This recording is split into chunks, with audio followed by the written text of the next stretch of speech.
One thing you need to keep in mind when you're starting and operating your detailing business is you're going to continuously test things to see what's going to work better than what you're currently doing.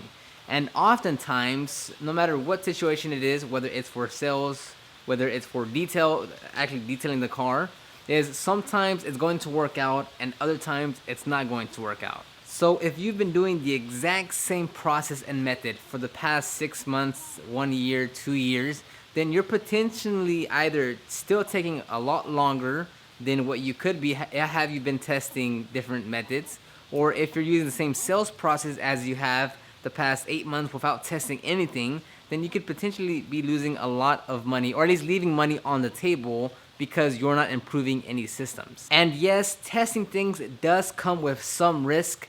For instance, if your sales process, you've been doing it for 6 months to a year and you haven't really changed it because, it's been kind of working.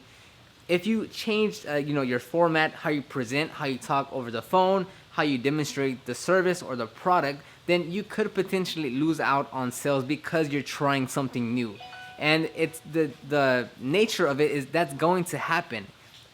Personally have lost out on sales that I clearly know had I stuck to what I used to do, I could have got the sale, I could have landed the customer, but because I wanted to try something new, because I was willing to try something else out, it was a completely bomb and the customer walked away. And I was okay with that. Well, not really, but I had to go accept it because I had to test it out. And because I tested it out, I knew that that method was not good and I could refine it to something better or go back to what I was previously doing. And that's something you have to accept, where just because you try something new or because you kind of see something working out and then you want to commit to it, doesn't necessarily mean it's always going to come out 110% right like you wish or like you assumed it was going to be. Sometimes you think you're going to be going down the right path, you're taking the right steps, you're seeing progress, but then at the end of it, or after the accumulative results that you get, it's going to be nowhere near what you expected. And on that same note, you also have to keep that in mind, where if you only have a baseline with nothing to go against it,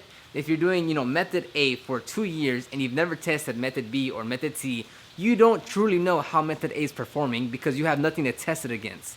So if method A is format A and you do it and you get, 60%, whatever the results may be, and then method B you go and you get 20, and then method C you get 80, then you have a good comparison of like, okay, method B was crap, method A was good, but clearly method C is, beating everything else, so I'll go with that. So testing is very important and it's not always going to go the way you want it to go. To give you some analogies and examples, let's say you're trying to throw a piece of paper into a trash can that's 10 feet away. You have the paper ball in your hand and you're trying to feel the weight, you're trying to measure the distance, and you're trying to see, do I throw up, do I throw mid, do I throw it kind of straight, am I going to try to arc it, what am I going to try to do? So you can only analyze it so much, but at some point you have to throw it and see where that ball's going to go.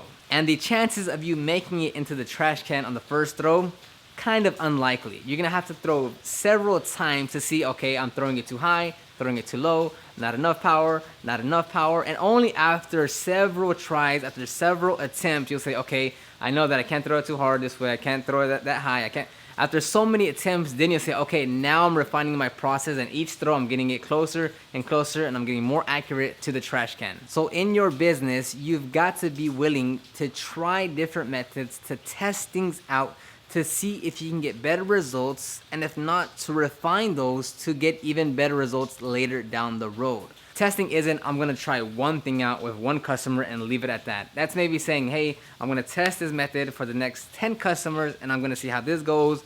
For the next 10 customers, I'll try this method and I'll see how this goes. And then you can compare the two. But it's not just about an instant gratification of there's one customer, there's one time. If it doesn't work out, I'm not doing it ever again.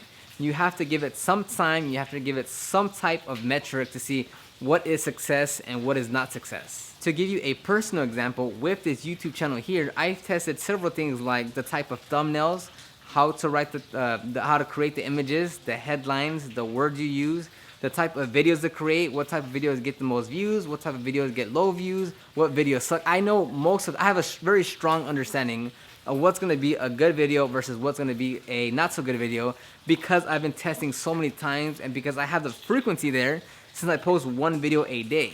Now imagine me doing one video every 2 weeks and me doing the same thing over and over and over. What am I gonna learn from doing that? What do I know what's working and what's not if I keep on doing the same thing? And I'll tell you this, even with posting almost a video a day for the past 3.5 months, with over 150 plus videos on my YouTube channel and getting over 65,000 plus views a month, I'm still not completely sure when something's gonna fail and when something's gonna go great. I posted videos that I thought weren't gonna do so well and did great, and there were other instances where I thought this video was gonna get so many views and then only got a trickle of views. Now, I have a strong understanding, I have good confidence in what is what and what's gonna happen, but there will still be times when I'm just like, what went on there? What happened? Let me analyze it. Let me do this again and see if I can get better results next time. And like I said, sometimes, like when it comes to sales, it's gonna hurt because you will potentially leave money on the table had you done it another way, but there's no way around it. You've got to be able to take that risk to say, I'm gonna try something different. I could potentially leave money here on the table because I wanna try something new. If it doesn't work, clearly I'll need to refine it, but if it does work, I'll keep it going until I can keep on tweaking it to get even better and better results. So you have got to keep that in your mind. You've got to be willing to test and realize sometimes it's not gonna go the way you intended it to be. So in the comments down below, let me know what you've tested in your business. It could be for whatever, maybe a new detail process, maybe a new detail product, maybe a new sales process, maybe a new checklist you've created. Whatever it may be, leave your comments down below in what you've tested and leave your results. That way others can, it's all about, leaving the comments down below for others to learn, not just me. So leave those comments down below, like this video, subscribe, and I'll see you on the next video.